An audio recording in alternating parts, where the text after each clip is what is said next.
Magandang gabi po, Pilipinas. Magandang gabi po sa inyong lahat. Ako po si Rendon Labador at kasama ko po ang Team Malakas, si Marky Tan, si Rosmar, at ang aming crew, Tito June, Master TV, Nathan, Simon Tenten, Haring Bangis at Anjo, para po magbigay sa inyong lahat ng isang public apology sa nangyari sa Coron issue. So, ayun po, dito po kami lahat para po humingi ng dispensa sa nangyari. Alam po namin, mali po yung ginawa namin. Sumobra po kami sa action sa nagawa namin.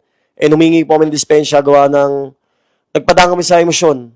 Tao lang din po kami, nagkakamali po kami. And ina-admit naman po namin yung pagkakamali namin. Ayun po, pasensya na po kay Ma'am Jo sa munisipyo at lalong-lalo na po kay Mayor. At syempre po sa bayan po ng Coron, Palawan. Sorry po talaga na parang pinost ko na never again Coron. Hindi ko po sinasadya na i-generalize po kayo. Nagpadala po ako sa bugso ng damdamin at yun po yung pinakamaling nagawa ko.